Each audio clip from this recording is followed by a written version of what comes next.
Chicago has been hosting the Bank of America Chicago Marathon since 1978. This annual event hosts 45,000 runners and 1.7 million spectators. Runners participate from all 50 states and 140 countries around the world. 29% of the runners who participate are international. In 2018, the Chicago Marathon added a record-breaking $378 million to the city's economy. Year after year, the marathon generates significant impact for the city of Chicago. Each year, the marathon attracts new visitors to Chicago and enhances the image of the city as a leading tourist destination. Not only does the marathon bring money into the city, the 10,000 charity runners raised $22.7 million towards worthy causes last year. Runners shed their outer layers for a good cause, donating 10 tons of clothing to the Illinois Veterans Association each year. The Chicago Marathon is considered one of the 6 Abbott World Marathon Majors, which are the largest and most renowned marathons in the world. Tokyo, Boston, London, Berlin, Chicago, and New York are the 6 Abbott World Marathon Majors. While all of this is impressive, what's even more meaningful are the unique stories of each of the 45,000 runners that toe the line at this annual event, and the manner in which the city becomes interwoven with history, people, and personal experience. French philosopher Paul Ricoeur developed a highly influential account of narrative identity. He states memory was brought to both language and works by means of narrative, by the act of putting things into narrative. The transition from memory to narrative is necessary in that sense to recollect. In a private way, as in a public way, is to declare, I was there. I was there. I towed the line at the 2019 Chicago Marathon. As I reflect back on my experience, I realize that this event was more than a fleeting affair between my feet and the pavement of the city. It was an occasion that merged with the fabric of my soul to fashion my identity. Ricoeur argues that personal identity is not fully stable or self-transparent, but it is also not incoherent or self-alienated. Our self-relationship is one of the active interpretation rather than autonomous self-authoring. One can experience the narrative of the city merging with our soul at this event. I challenge any runner to participate and come out on the other side unchanged. This marathon is like no other. I've run 7 marathons and multiple half marathons, 10Ks and 5Ks. However, I've never experienced the energy and citywide support like I have in Chicago. The marathon takes the coordination and cooperation across the city, requiring businesses, residents, and city officials to essentially shut down the operations of the entire city to allow 45,000 runners to run through 29 neighborhoods across 26.2 miles. The city, which is normally bustling with commuters and is overwhelmed with the sounds of horns honking, cab drivers yelling, and visitors shuffling, takes on a different ambience. Sounds of cowbells, spectators yelling words of encouragement, and pounding music from the loudspeakers fill the air. One would not recognize the city from one day to the next. The marathon isn't just an event held in the city. It builds to architecture narrativity of the space. Instead of runners being confined to sidewalks attempting to bifurcate space in a place not meant for them, meaning the sidewalk is designed for walkers, commuters, and those walking purposefully from one place to another. It's not designed for runners. In this case, runners own the road. All roads are clear to traffic, no cars are allowed. The space where Ubers and bicycles and buses once occupied is rebuilt with the runner as the audience. Ricoeur states, built space is a sort of mixture between places of life that surround the living body and a 3-dimensional geometrical space in which each point is someplace. When you think of Chicago as this built space, the city is normally designed with a different audience and narrative in mind. The Great Chicago Fire of 1871 is a historic event that is the impetus for the architecture and design of the city. When the city lost the majority of their infrastructure due to the fire, architects flocked to the city to rebuild. Some of the greatest architects in the world welcomed the challenge and used Chicago as a playground to build innovative structures. Chicago has a diversified economy based on manufacturing, printing and publishing, finance and insurance, and food processing. The buildings and architecture of Chicago reflect this diverse and multicultural heritage. The first skyscraper was born in Chicago. In the early 1880s, architectural pioneers at the Chicago School explored steel frame construction and large areas of plate glass. Two-frame construction was then created and implemented in the John Hancock Center and Willis Tower. The Willis Tower was the world's tallest building until 1998. The city is known for amazing architecture. However, the architectural history of Chicago is only one narrative. When you look at the city through the lens of the historic architecture, you will see the city from a different point of view. You will notice the style of buildings. You know the rookery, the lobby designed by Frank Lloyd Wright, and one can also look at the city through the lens of a movie buff. The Chicago Board of Trade is an iconic building that was in The Dark Knight, Transformers, and Ferris Bueller's Day Off. This year, the Chicago Marathon used the Chicago Board of Trade as the design for the marathon medal. Therefore, this building took on a new narrative for me. To me, this building represented an accomplishment. It represented 6 months of training, 80-mile-a-week training sessions, sacrifices, blood, sweat, and tears. However, the narrative behind this building was different for others. As one marathoner said, "I was so disappointed to see the medal designed this year. After months of training, I'll be leaving with a medal of my workplace." For them, the narrative was their place of employment. It didn't represent a sense of accomplishment for them. Ricoeur states, "The first step of living in a community starts with the narratives of life that we exchange. These narratives only make sense in the exchange of memories, of experiences, and of projects.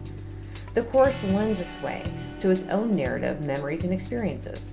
The way the runner navigates the city is predefined and rigid. Each of the 45,000 runners must experience the city in the same sequence.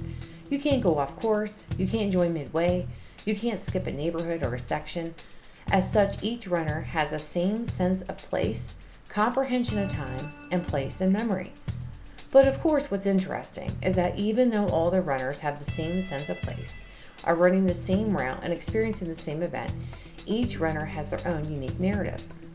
Steph Bruce, a top USA runner sponsored by Hoka, shared her experience on Instagram, stating that she had an accident in mile 22 and had to run the last 4.2 miles with crack running down her leg. She came in 10th. Jordan Hesse placed third in the Chicago Marathon in 2017. However, this year she dropped out of the race at mile 2 due to a hamstring injury. Meek Mill, a recreational runner, shared on the Chicago Marathon Facebook group that he achieved his personal best this year when the triad of solid training, good nutrition, and perfect weather converged.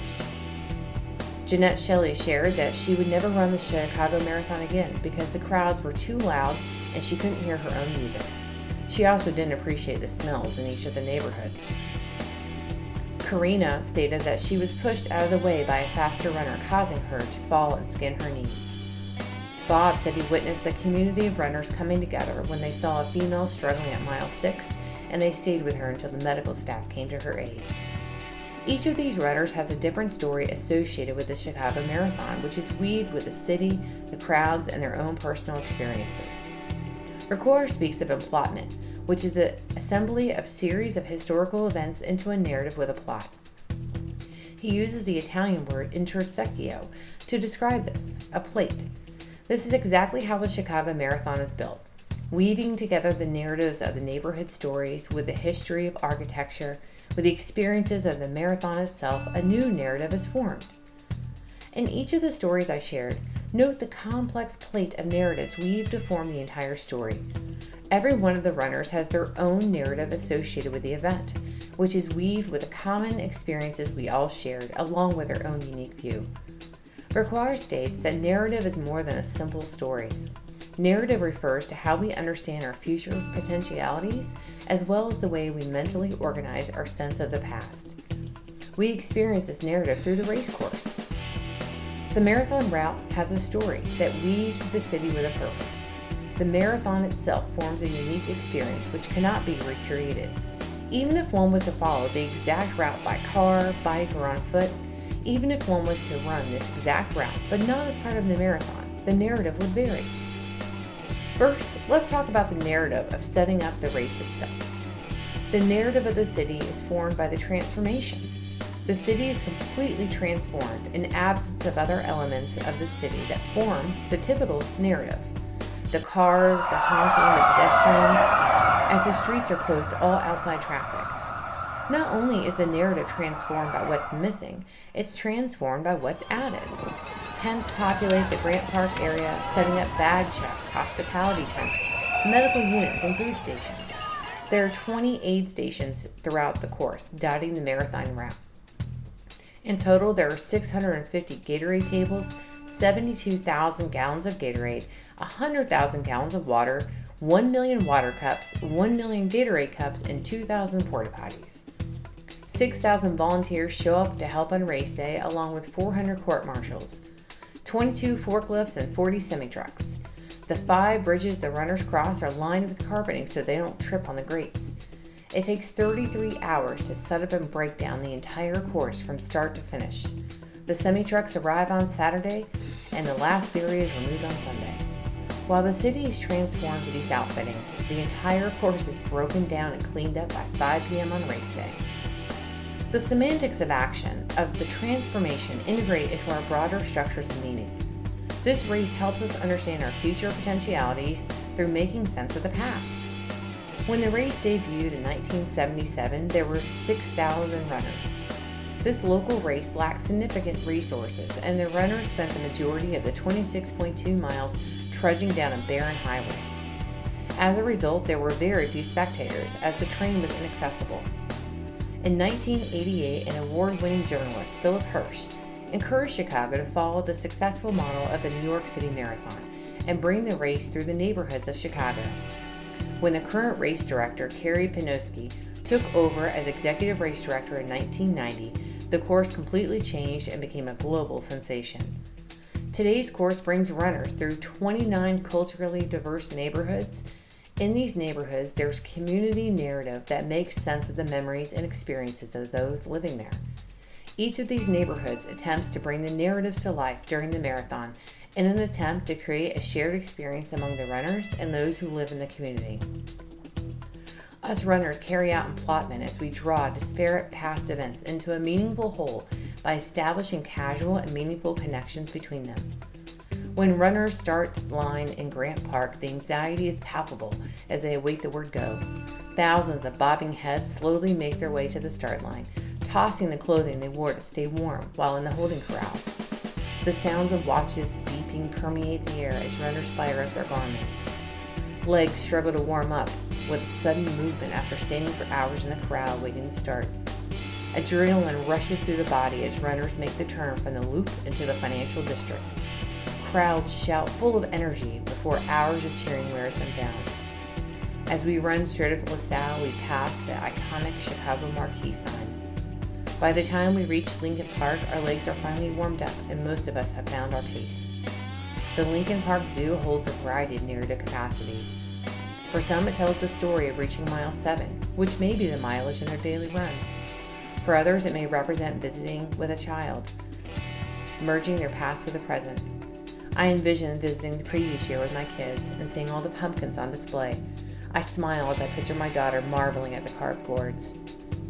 After running around mile 8, runners pass through Boys Town, which is one of the country's most inclusive LGBTQ+ communities. It's the oldest officially recognized gay neighborhood in the United States. Dancers dance on stage and pump up the crowd. Mile 13.1 is the official halfway mark, and for many, the narrative capacity may be the significance of completing half the distance, or for the pessimists, still having a full half to go. But for me, this place, this site on the corner of Monroe and Franklin, represented my husband's support. In training, I would have a peanut butter and jelly sandwich as my mid-race nutrition, but I couldn't bring that along with me during the race. So my husband fought through the crowds and walked 2.5 miles to meet me midway through the race to bring me a peanut butter and jelly sandwich and a diet root beer. After 22 years of marriage, this means more to me than jewelry. As I rounded the corner and looked up at the Willis Tower building, at that moment, the narrative capacity didn't represent the fact that this was one of the tallest buildings in the world. It represented love and support. I embraced him, then ran on, munching on my sandwich on the go. In my view, the second half of the race is where the narrative becomes richly woven with history, culture, and personal experience. We enter Greektown at mile 17, and spectators line the streets pounding on drums. Miles 17 and 20 are the toughest for me personally during the marathon. It's not far enough in to believe you're done, but you're far enough in to have fatigue set in. This is where I question myself. What was I thinking? Why did I sign up? I'm never doing this again. My legs hurt. But I look over on the side of the street and I see a slew of signs that make me laugh. I'm distracted. Distracted enough to forget the pain for a moment.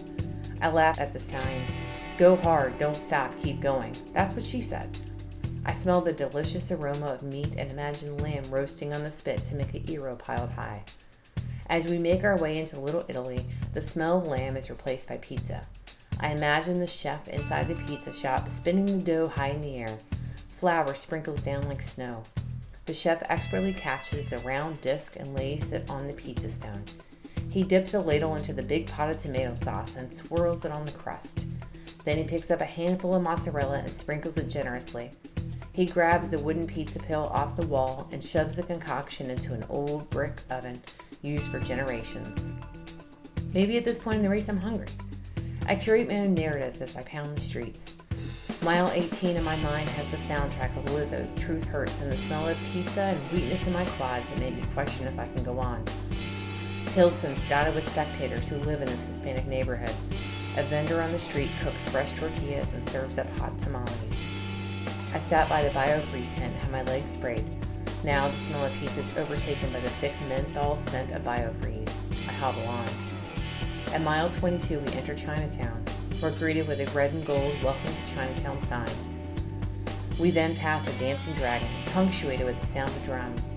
Take a deep whiff and you'll smell the dumplings cooking from many of the restaurants that line the streets. The residents spill out of their homes and hang off the balconies, hanging Chinese flags and playing music. They're sharing the narrative of their memories and experiences. As we round the corner at mile 23, it's a straight 3-mile shot of Michigan Avenue back to Grant Park. I take off my headphones. I no longer want the chorus punctuated by the beat of DaBaby and Cardi B. I want to hear and feel the crowd. I take in the sounds of cowbells, shouting names and cheers. I feel the wind whipping past, pushing me to the side, and I fight the urge to collapse. I keep moving, one foot in front of the other, the city carrying me forward. I finally cross the finish line and raise my hands in the air. A victory, me versus me. Ricoeur states, places are points where something happens, where something comes to be. The finish line for the Chicago Marathon is where I became a marathoner. To some, Michigan Avenue at the south end of Grant Park is just a place. To some, it's just a park. Maybe the narrative capacity to some is the fact that it's the location of the Buckingham Fountain. Buckingham Fountain has a rich history of its own. Or if you were a fan with Married with Children in the 90s, perhaps this location is meaningful to you as the site of the opening credits for the show. For me and all the other Chicago marathoners, this is the place where we became marathoners. Whether it was our first or our 100th marathon, each time a runner crosses the finish line, he or she becomes a marathoner. The place symbolizes the narrative capacity of achievement and the culmination of training, blood, sweat, and tears. I am a marathoner.